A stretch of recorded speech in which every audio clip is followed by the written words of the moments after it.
On Primeur update number 225. No, seriously, it's the 22nd of May and we've had a few releases and I wanted to give you an update on what's happening.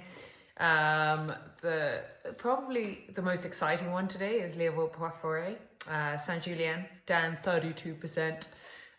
We gave it 17 this year. It is a fantastic wine.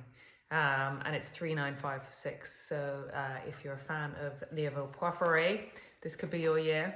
It's interesting looking at sales of On Primeur this year. It is a little bit slow. Prices are down. The first growths are also slow to sell. They're out there. There's still availability of some, if you know the right people.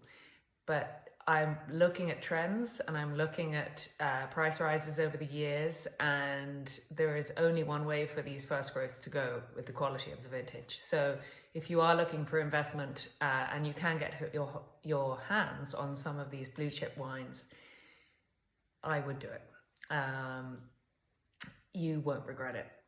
So for those of us who are normal and would like wines for drinking, I'm going to pull back a little bit. The exciting news this week was that Clairvillars, Lurton and Gonzague, their wines released. So Haut, Liberal, Durfort, Vivens, La Gurgue, Ferrier, and we tasted them with Claire again this year. And you know, they're biodynamic, they're organic, they're really hitting their straps. Haut Liberal especially, it's a Pauillac. It's normally a little bit restrained.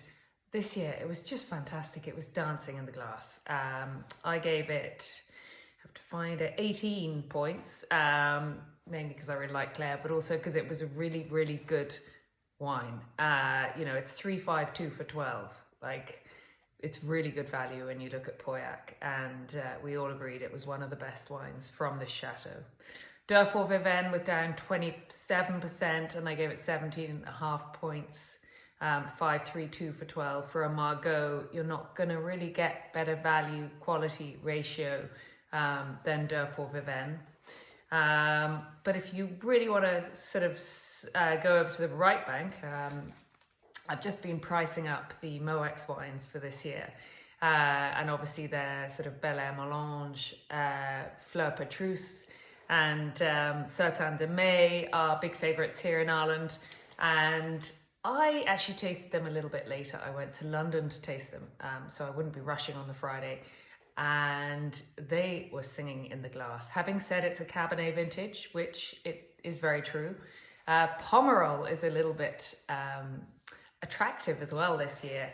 The richness that we love and that evocative kind of sort of almost dried fruit, but not that ripe, is sitting there and waiting to jump out of the glass. And I think these are really going to reward mid-term aging. And so Pomerol this year is kind of like my galaxy of the vintage.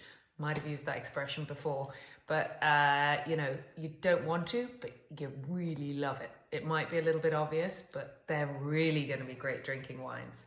So looking at those, I was looking down my scores and I saw that L'Evangile was down 30%. This is obviously a top Pomerol. We gave it 18 points, and you know, it's sitting at 1,050 for 6. So if you're feeling generous and you're about to be, you know, it's about to be a birthday or something, then I'd go for it. But looking at the Moët wines, Certain de May, which was really, really, really good, gave it 17.5. It was 690 for 6 last year, and this year with the reductions it's 505. Again, you can't really go wrong. That's under €100 a bottle in bond, and it's a really evocative Pomerol. So I hope I've given you all a bit of information on that and you've sat here to the end. I'll keep up with these updates, but we're really ramping up and getting through the releases. The wines are still, there's good availability, but I don't think that's going to last forever. So if you're sitting on the fence and you'd like some advice, just get in touch. Otherwise, please do send your orders in.